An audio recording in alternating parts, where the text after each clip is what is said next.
teach people to get a job, to save money. Я не знаю, насколько можно сказать, что мои общепризнанные мои учения универсальны, потому что в школах в США они продолжают учить детей, что нужно хорошо учиться, получить стабильную работу. I don't save money. I use debt to get rich. У меня нет каких-либо сбережений, я использую долги, долговые обязательства для обогащения. I don't want a job. И при этом я вообще не мечтаю найти хорошую работу. And I'm a capitalist, and most school teachers are socialists. Я по натуре капиталист, а система образования в школах, она социалистическая по характеру.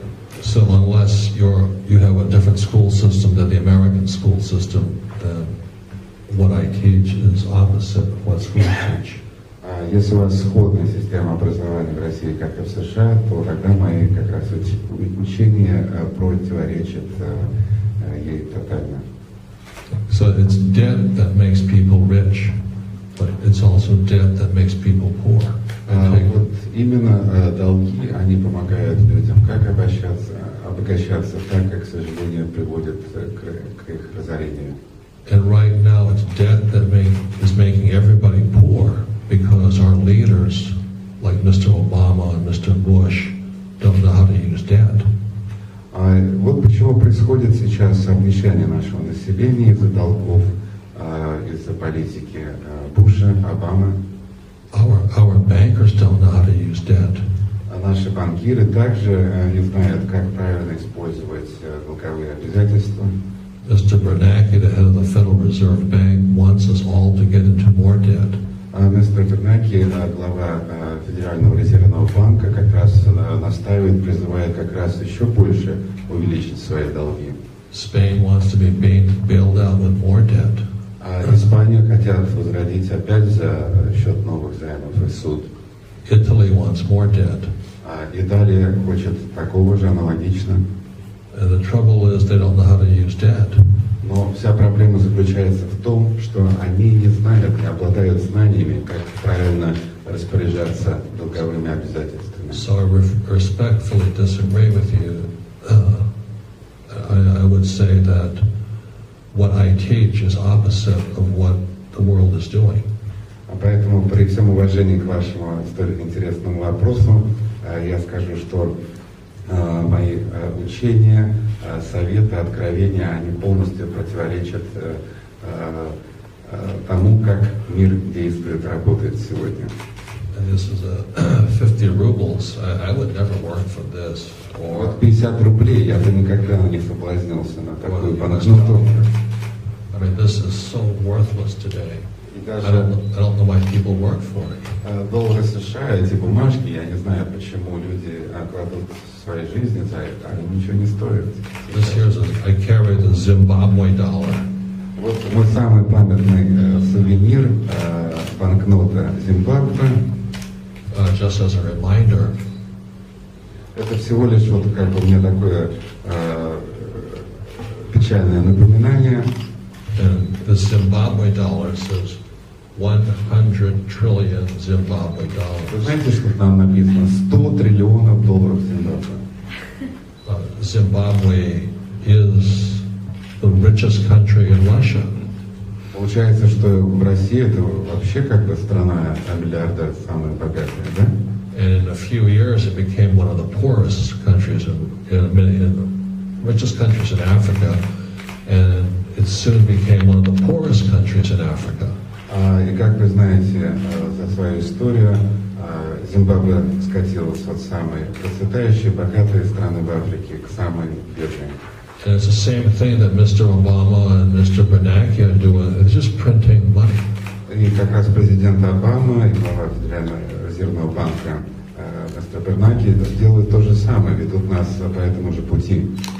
And today, all across the world, the U.S., the euro, the ruble, the yen, the renminbi, they're just printing more and more.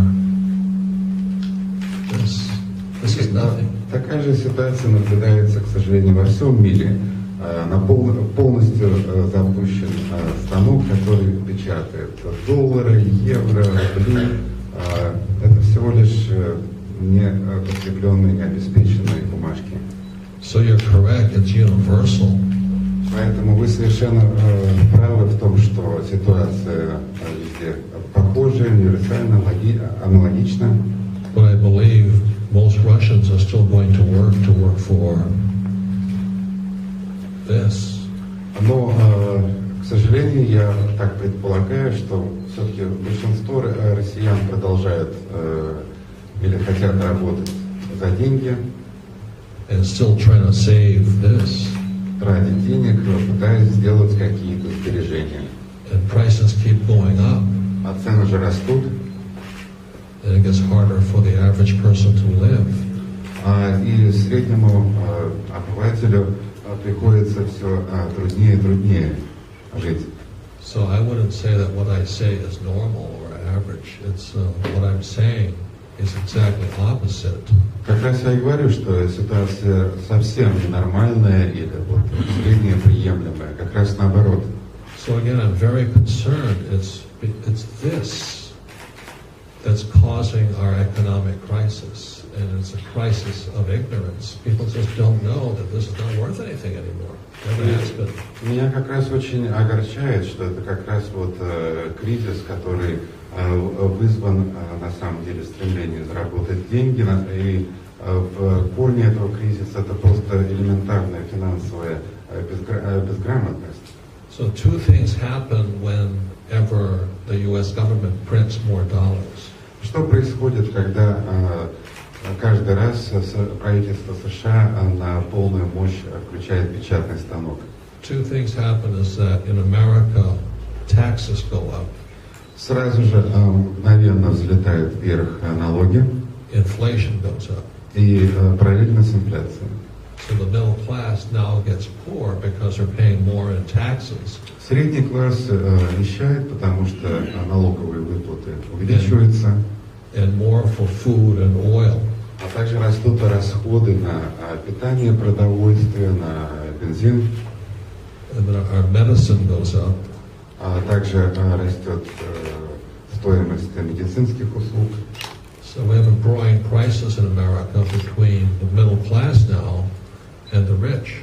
Поэтому назревает вот кризис, противоречия между средним классом и богатыми в Америке. In America, we have millions of people who have jobs, but they're going broke. They can't afford anything. В США миллионы людей, они ходят на работу, имеют работу, но при этом они беднеют и становятся банкротами. And then Mr. Obama and Mr. Romney are talking about raising our taxes. Обама и Ромни все твердят, что хотят повысить наши налоги. And the real problem is this. А проблема-то заключается в этом. This is counterfeit money today. Это, можно сказать, фальшивки сегодня, фальшивые деньги. It became counterfeit in 1971 when President Nixon took us off the gold standard. Это как раз и произошло в 1971 году, когда президент Никсон отвязал доллар от золотого стандарта номинала. So once again, when we went off the gold standard, the rich became very rich. И с тех пор богатые стали колоссально богатыми. And unfortunately today the middle class is becoming poor. А, к сожалению, в настоящее время средний класс нищает. And it's a very dangerous situation in America today. Это крайне опасная ситуация в Америке сегодня. So that's why I wrote Rich Dad, Poor Dad in 1996. Поэтому я и написал свою первую книгу «Богатый папа, бедный папа» в 1996 году. Where I said, don't save money.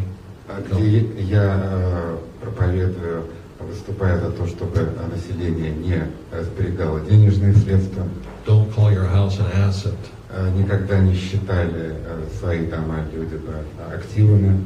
And I explained to Rich Dad, Poor Dad how the rich like me pay very little in taxes legally. И в этой же книге я объясняю, как... So I would not say that what I say is what everybody says.